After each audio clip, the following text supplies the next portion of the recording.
It is 17 degrees out. We have about 4 feet of snow on the ground. It's super, super cold. I'm getting yelled at by a woodpecker on the way out to the mailbox, and I thought I would take you for a little walk around the garden in winter here in Mexico, New York. Over there are some native roses. Those are Carolina roses with rose hips peeking up out of the ground to feed the birds. Then I left some stalks of some dock up. Comes the plow. There's my old bike that I bought for $1 at an auction years ago. Funny story I'll share with you someday about that one. There's this is some those are brown-eyed Susans all mixed through here. There's some Monarda peeking up out of the ground. There's also this right here is, maybe I can get in there. Okay, I'm up to my knees now in snow, which granted, I'm not 6 foot tall. I'm about 5 foot on a good day.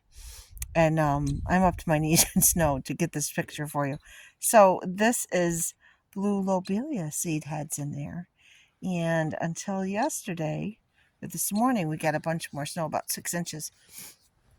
And there are little bird tracks nibbling at the lobelia. And you know, here's the great thing, is when you leave your garden alone and the birds can get in here during the winter and eat the seed heads, what they're doing is a huge favor. When they get the seed heads out of there, like this blue lobelia, they are spreading the seeds for you. They're winter sowing your seeds for you.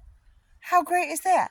So in the spring, you don't have to get all fancy with plastic trays and all that. I'll just come out here for my own garden because I really want this area to be filled with blue lobelia a little bit more. That I will just come out and get some of the seedlings around those main plants and dig them up and move them like over here by my trellis where the anise hyssop is. How beautiful will that be? There's also some more echinacea in here. So I'm thinking the blue lobelia often blooms with my black-eyed Susans and my Rudbeckia triloba that's in here and my Rudbeckia hirta. I've got like probably 5 Rudbeckias in here, to be honest, all mixed in. Anyway, I think it'll be beautiful, the yellows and the blues and then the purples. Super excited about that. Anyway, let's keep going. Out to the front. This is my trellis that is hanging in there for the winter. It's fallen down 3 times, but now it's cemented in the snow. Underneath there is actually some passion flowers that I planted this fall, so I'm hoping they come back. Let's go check out the nursery area in the snow. So friends, if you've been here to the farm, you won't recognize this area up here because it's under snow. There's where the flowering raspberry are. And then over here, underneath all that snow, are 4 gardens. There's 4 gardens in here now because in this fall, I added 3 more. So there's one underneath the apple trees. There's a shade garden with beautiful plants in there. There's a garden over here that has some cardinal flowers in it. Absolutely gorgeous. Because I get a lot of water off of my dirt driveway that goes into this area. So that's kind of like a little moisture shady spot right there. And then right here is asters. You can see some poking out. And there's roses actually underneath that snow because I'm going to put another arch right here. So sorry about the all snow shot. That's not very helpful, is it? So there's some asters peeking out right there. There's some asters, or the remains of asters. The chairs that we love to sit in that we leave for our guests because we don't have customers, we have guests and friends. And then this is the nursery area covered deep in snow. My son got stuck out here, so I'm a little worried about one of my garden beds, but we got the truck out. That's how much snow we got when the great big truck got squished in the snow, but we can probably go through the treads here. If I fall down, you'll have to forgive me. He lost his muffler in here too. I think I just found it with my foot. Anyway, so here are the beds that are left. And yes, those are snowbanks. I'll show you those in a minute. Those are all seed heads that the birds have been eating. Yesterday they were out here nibbling on what was left. These are the Rudbeckia trilobas, the monardas. Here's some of the monardas. Aren't they so pretty? Just gorgeous.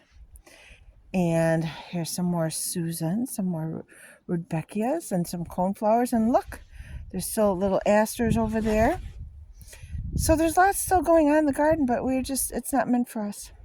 Right now it's meant for the wildlife. Those are all asters that got left in the fall. They were buzzing with bees and birds nibbling on them. And now they're just kind of over there trying to be a windbreak and trying to protect the nursery from more snow. So let's go see the snow over in the meadow walk. You can see there's the arch. There's one of the sweet pea arches over there. And all the roses and all the coreopsis and purple cone flowers. And then I'm going to show you how much snow we got. We didn't get as much as Camden. We're just shy. Camden got almost 6 feet. I think they're up to 7 today. But they've already had to come through and shelf. So there's my mailbox, standard mailbox height. Poor thing. Good Lord. Anyway, let's go see what the meadow walk looks like.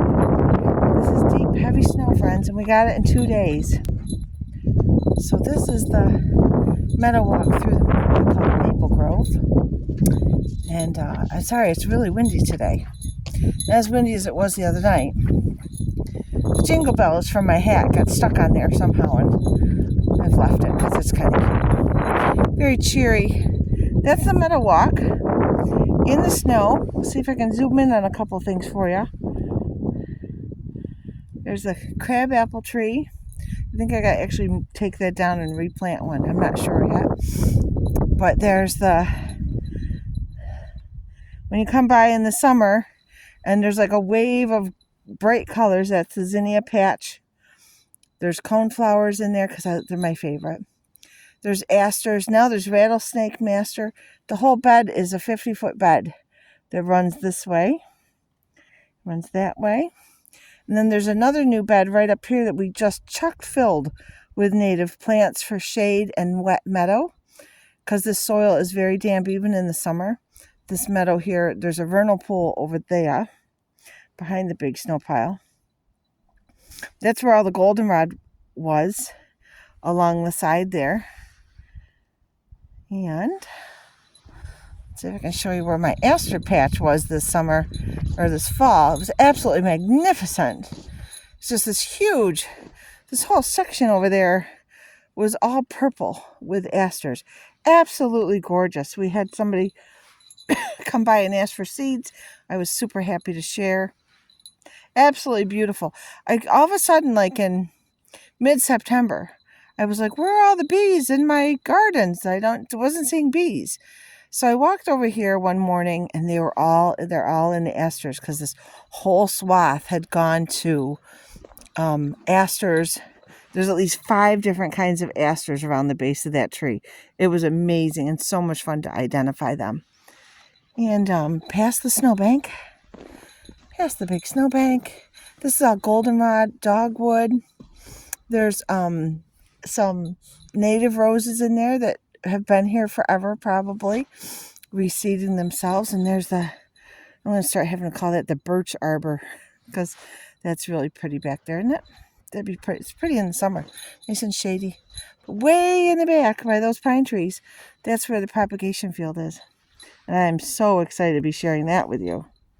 So here's to another wintry day where our plants are resting and growing their roots in beautiful Mexico, New York. Until next time, friends, stay warm, drive safe, be kind. Of course, always be kind.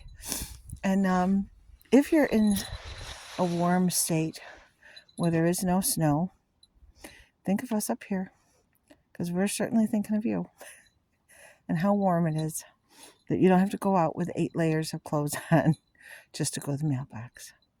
Till next time, stay cool. Ta-dum-bum.